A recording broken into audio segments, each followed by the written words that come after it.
Halo, assalamualaikum warahmatullahi wabarakatuh. Balik lagi di channel YouTube gua, Robinas Prayuda. Kali ini gua bakal ngebahas gimana caranya memilih motor yang bagus ketika saat COD, biar kalian gak ketipu, biar kalian gak ngabisin budget banyak juga untuk restorasi. Saksiin ya videonya.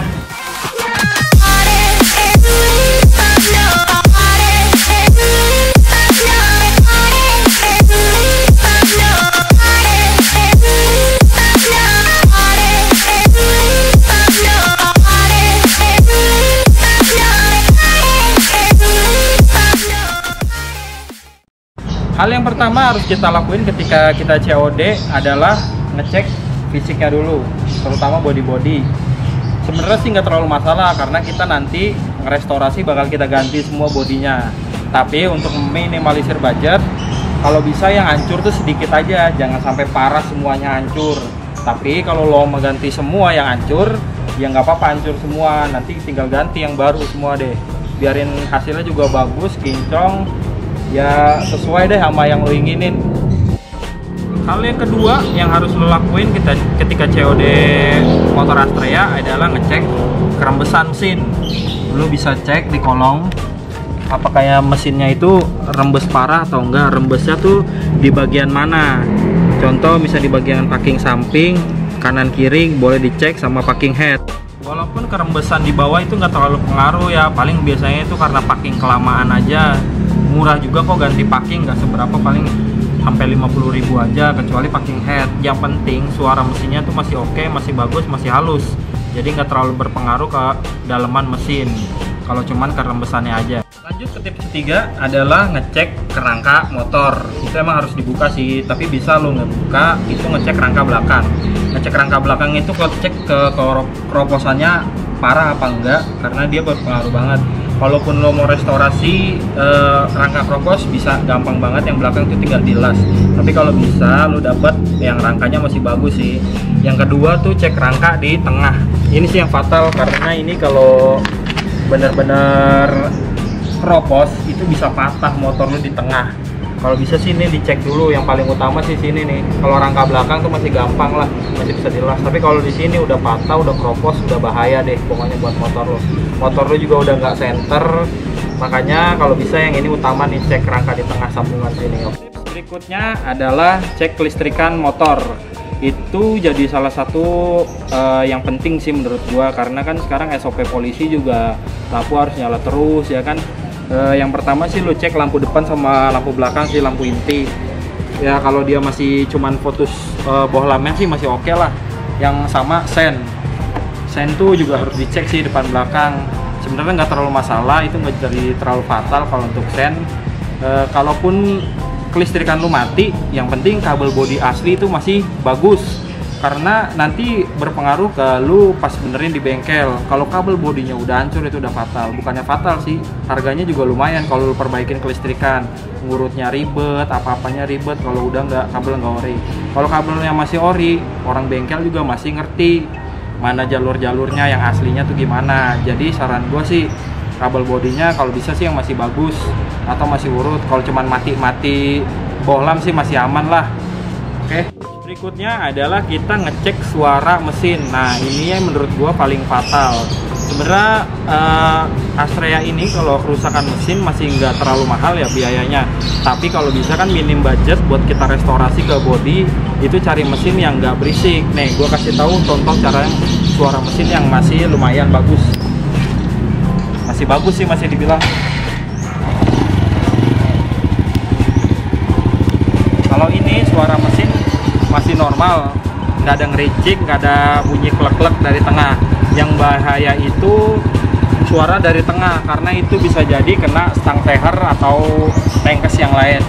Nah kalau suara dari depan, ngericik dari depan itu bisa jadi cuman klep atau keteng.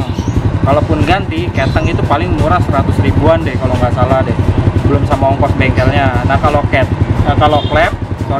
itu paling butuh disetting sih. Kalau parah-parah banget ganti klep juga nggak terlalu parah. Yang penting mesin tengahnya tuh bunyinya nggak parah. Kalau lu mau nggak ribet cek mesinnya, nih tutup aja suara knalpotnya. Jadi kedengeran banget suara mesin tuh halus apa enggaknya dari lu tutup knalpot. Tuh kedengeran kan suara mesinnya bagus apa enggaknya. Biasanya kalau yang udah parah tuh bunyinya udah parah, nggak karuan deh, pokoknya suaranya klak klak klak klak klak klak, ngicik dah pokoknya. Tutup aja knalpotnya kalau lu mau dengerin suaranya masih bagus apa enggak. Itu aja sih menurut. Langkah berikutnya adalah pengecekan nomor rangka sama nomor mesin. Kalau bisa sih lu cocokin dulu STNK sama BPKB-nya. Nomor rangka, nomor mesinnya tuh kalau udah cocok dua-duanya, baru lu ngecek sini biar nggak bolak-balik, lu cek dua-duanya. Nomor rangka adanya di sebelah kiri, samping bok kaki nih, sebelah kiri ya. Semuanya tuh nomor rangka, nomor mesin adanya di sebelah kiri. Nomor rangka adanya di sebelah kiri, nomor mesin juga adanya sebelah kiri, dekat persneleng gigi. Nih di sini nih adanya tuh. Nah di sana ada no. Ya kalau nomor mesin, nomor rangka adanya di daerah sini di dalam. Gua nggak bisa bongkar. Pokoknya ada di sini nih. Gampang. Pokoknya kalau udah cocok semua, satu huruf pun kalau berbeda itu bahaya juga sih buat nanti pengecekan di samsatnya, atau lu misalnya ganti plat, ganti nama, itu bakal pengaruh. Kalau bisa udah sama semua deh, biarin lu nggak ngeraguin nih kelegalitasan motor lu. Menurut gua untuk pengecekan fisik udah cukup sih, kayak gitu aja. Sisanya ya tinggal lu sesuaiin sama budget lu, mau cek mana lagi kekurangannya. Kalau harga masuk sama budget lu ya tinggal lu bayar. Nah kali ini gua bakal bahas untuk surat. Kenapa balik namanya, ini itunya susah gimana. Kalau menurut gue sih ya lu cari motor, kalau lu mau balik nama ya yang sedaerah sama lu, biar lu nggak ribet balik namanya, nggak pakai mutasi, dan terutama juga minim jadi biayanya. Tapi kalau bisa lu cari yang udah pajaknya hidup, jadi lu nggak usah ngeluarin budget banyak untuk bayar pajak mati sama dendanya. Udah. Untuk yang pajaknya mati, kalau gue saranin sih matinya jangan yang terlalu lama lah, setahun atau 2 tahun aja. Karena kan sekarang katanya gosipnya peraturan kalau setahun 2 tahun bakalan dicabut berkasnya atau nggak bisa diperpanjang. Ini itulah banyak lah gosipnya, tapi belum tentu juga sih, keterangannya belum ada juga. Tapi gue beberapa kali dapat pajak yang matinya lama kok, fine aja. Makanya kalau lu pakai yang pajaknya mati lama ya kalau bisa lu iringan jalannya, atau lu pakai yang sekedar deket-deket aja daerahnya, kayak gitu aja sih. Berikutnya gue mau bahas yang surat-surat sebelah. Mending mana bang, gue beli motor surat sebelah mending mana? Kalau menurut gue, kalau lu mau suratin lagi motor ya kalau bisa dapat yang BPKB nya, karena itu bukti keabsahan motor lo. Jadi mending lu BPKB, jadi lu ngurus ke polisinya tuh gampang, bisa beli STNK doang, bikin STNK doang maksud gua, itu lebih murah juga. Kalau lu nggak mau disuratin lagi ya mending STNK, karena lu buat jalan tuh bawanya STNK, masuk mall bawanya STNK, mana bawanya STNK. Masa iya lu bawa BPKB kemana-mana, kan nggak mungkin. Kalau menurut gua sih kalau mau lu sebelah tapi lu nggak mau suratin ya beli yang STNK nya aja, itu nggak apa-apa. Bukan nggak apa-apa sih, maksudnya lebih oke lah buat jalan-jalan kemana-mana tuh lu bawa STNK doang masih oke, masih bisa masuk mall, masuk mana gampang. Ditilang juga diliatin ada STNK nya, kan ditanya juga bukan BPKB nya, STNK nya ada. Ya gitu aja tips dari gua, sekian. Kalau ada kalian yang mau nambah-nambahin, karena lagi-lagi itu menurut gua pribadi dan pengalaman gua dari beberapa tahun terakhir gua main di Astrea Grand, itu semua bukan urutan ya COD, tapi itu yang perlu lu cek aja sih kalau lu mau beli Astrea Grand tuh kira-kira kayak gitu.